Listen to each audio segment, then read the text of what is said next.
Do you hear that whistle down the line? I'm thinking that it's engine number 2649. Look, I'm gonna be real with y'all for a second. Being a Canadian foamer from the Midwest, I'm a die-hard fan of the Jolly Green Giant. The Burlington Northern and their predecessor roads like the Great Northern and Northern Pacific have had more of an impact on not just me, but the city of Winnipeg and the province of Manitoba itself since the late 1880s.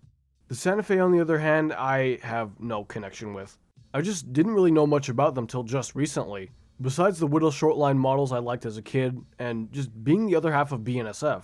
So with this video, I myself actually learned a lot about the War Bonnet Road. Now, locomotive rebuilding has been going on for decades now, whether it be converting locomotives to other uses, or extending the life of an engine. In the past 25 years or so now, it's seen a massive rise in popularity amongst railways across North America. If we're being real here, it's just to cut costs.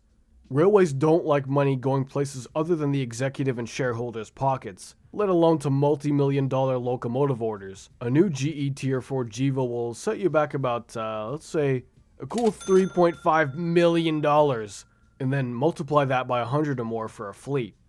So, rail fans, hop on that Sigma grind set and get some crypto scams going if you want to buy your own SD70 ACE. Santa Fe realized that locomotives, even in the 60s and 70s, weren't exactly cheap. Along with some other neat rebuilds they're known for, like the SDF 40-2s overhauled from Amtrak's problematic SDP 40Fs, SF30Cs that converted older GE U-boats into -7s, and the unforgettable Beep, Santa Fe's most well-known rebuild program saw iconic streamlined diesels being converted into reliable and practical general-purpose locomotives. So, let's kick off this video series sort of thing, looking back at rebuilt locomotives. In this video, we'll yap about a pretty interesting rebuilt locomotive, the Santa Fe's EMD CF7s.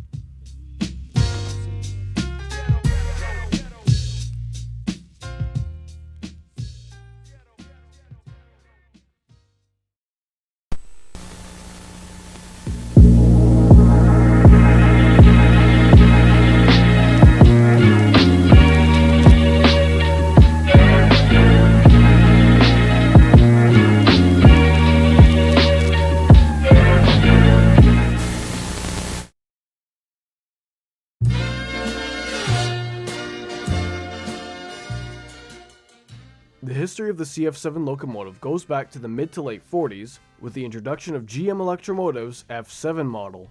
As the successors of the previous F-series models like the original FT of course, the relatively unknown F2, and the fairly popular F3s, the F7 was EMD's next streamlined freight hauler, and also their best selling.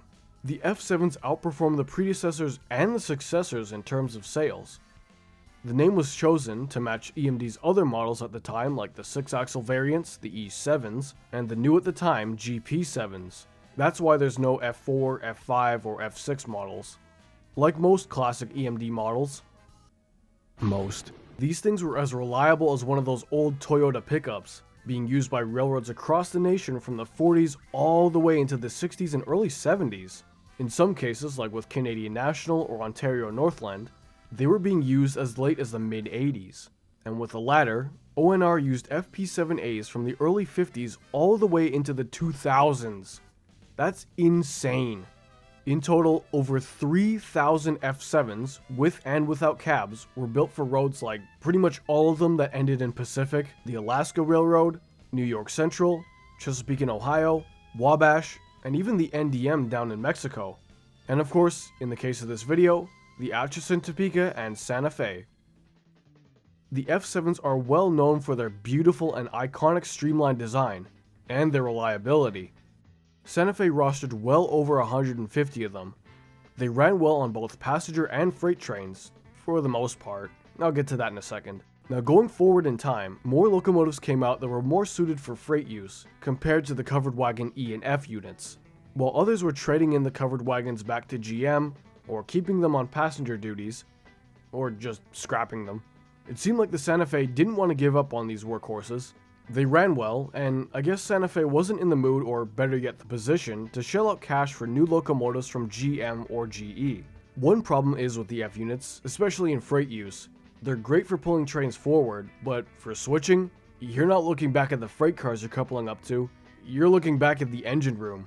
And then from the perspective of the conductor, there's no easy way to get off the unit and couple or uncouple the rail cars. Santa Fe wanted a locomotive that was versatile for road or switching use, and one with a cab that you can actually see out of going backwards. And not to mention, one that was affordable. So, they took F7 number 262C into Shed 17 in the fall of 1969, and here's what they did. They first junked the streamlined car body of the F7. The one problem with that is that the F units have almost the train equivalent to a car's unibody frame, so the whole underframe had to be customized for the new components. For the engine blocks, they rebuilt the 567Bs to 567BCs. Apparently, the older 567 motors had a water leaking problem around the cylinder seals, if they weren't run frequently. The new C upgrades seemed to have fixed that issue. Some other upgrades were new traction motors, generators, better electrical cabinets and wiring, and remote control function for some units. Oh, and seeing as these units operated in the desert heat of California and Texas, air conditioning in the cabs, so the crews wouldn't cook like Totino's pizza rolls in a microwave. And of course, the major upgrade was the car body itself. The units received a long hood similar to the GP7 and GP9 models and a new custom low nose cab. Seems like units rebuilt in the early 70s had a cab with a rounded roof, while later rebuilds had the more well-known squared-off look. The early round roof cabs were actually built from recycled F-unit cabs. In February of 1970, the first unit emerged from the Cleburne, Texas shops as the ATSF 2649, an EMD CF7. Some basic specs of the units here. They're 52 feet long, 15 feet high, weigh 249,000 pounds, have a 1,255-gallon fuel capacity, a surprising top speed of 65 miles an hour, and their V16 567BC motors crank 1,500 buff horses. 2649, the first of 233 units, was the only one that was equipped with dynamic braking. It came out of the shops in what's referred to as the pinstripe scheme, if I'm not mistaken. The units were numbered 2417 to 2649. Seems like they were numbered backwards, as 2649 was the first and 2417 was the last, I guess. The rebuild program ended by 1978, only because there were no more F units on the roster to be rebuilt. Now, even though they were all classed as CF7s, they rebuilt a good handful of their F9s and even the older F3s.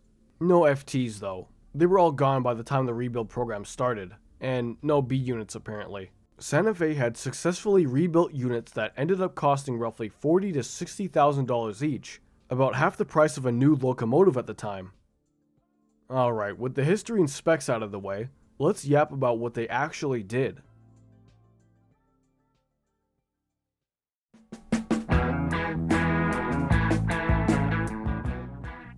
The CF7s were seen in service all along the Santa Fe system, primarily in yard use, with some seeing service on local freights rolling down branch lines. On the occasion you'd see them out on the main line. 2615 to 2625 were equipped with RCO gear for use in yards with belt packs. Essentially, think of it as controlling an RC car, but then envision a big-ass locomotive. In the 1980s, the Santa Fe and the Southern Pacific toyed with the idea of merging to create the SPSF. Honestly, I still wish this worked out. I think the Kodachrome paint scheme is really nice, and like I said in, some video I made a while ago, I think the CPKC logo one, I think if they maybe sold off some trackage and acquired other roads like maybe the KCS or something, they could have made it work. Anyways, the plans for the CF7s was to renumber them for the SPSF merger from 1000 to 1131 and paint them in the Kodachrome scheme, lettered for SF, with enough space to add the SP letters after the merger was approved. However, many railfans know the SPSF's unofficial catchphrase, "shouldn't paint so fast." The ICC shot down the merger, even after how much preparation the two roads put into it, essentially because of reduced competition in the industry, especially in the southwest US. So, the CF7s never got the Kodachrome treatment, and continued service in the blue war bonnet paint scheme.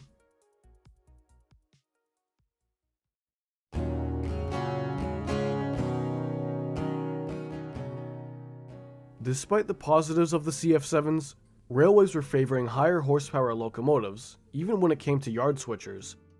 As early as 1984, Santa Fe started cutting down the CF7 roster. During the shortline boom of the 80s, many railroads or leasing companies picked them up for as little as $20,000. Imagine that. Instead of paying off your college tuition or buying a used car for 20 grand, you could buy a locomotive. Seeing as many short lines operate on older branch lines with lighter rails, the CF7s were the perfect choice for a fledgling short line, or even just a switcher at a grain elevator or an industrial plant. Amtrak picked up a few early on, as switchers and maintenance of way engines. Amtrak thought they were alright, but they didn't last too long with them, being replaced by more powerful engines like the GP38s and GP40TCs. They actually traded a good few of their notorious SDP40Fs to the Santa Fe in exchange for around 20 or so CF7s. By the early 90s, not many were left on the ATSF roster. In fact, all 233 units were gone by the time of the Burlington Northern and Santa Fe merger in the fall of 1995. A few did linger around on BNSF property into the late 90s, but they were eventually sold to short lines or for scrap. None got the BNSF patch, or let alone the Heritage 1 paint job. Although many CF7s have been retired and or scrapped, there's still a good few out there in active switching duty on short lines and as power on tourist railways. 2546 was cosmetically restored and operates at the Oklahoma Railroad Museum. Mosaic 204, formerly ATSF 2472, resides at the Florida Railroad Museum as a preserved example of one of the older round roof rebuilds. Now, I know some people may say the CF7s are ugly, or like a GP35 from Temu, but honestly, I think they have a certain charm to them looks-wise. More importantly, the CF7s are a testament to fine craftsmanship from both the guys at the Cleburne shops that rebuilt them, and the dependability of EMD products from back in the day. The cores of these units are reaching 80 years old in some cases, even the rebuilt components are coming up on 50 to 55 years old, and they're still running strong across the continent. They've outlasted the expected service life of both the F units and the rebuild program itself. And if you want a CF7 for yourself, take one from a short line and put it in your backyard. No, I'm just kidding. Head on over to your local hobby shop to pick up one of Rapido Train's highly detailed HO scale models. If you ever get the chance to visit a museum or a short line that rosters a CF7, take the opportunity to capture this unique and reliable rebuilt locomotive.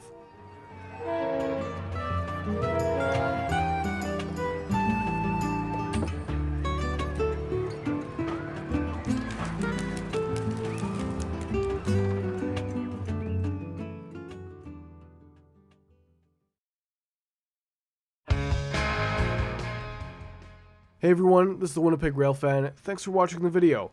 Hope you enjoyed, even in the slightest. A big shout out to everyone that sent in photos and videos of the units.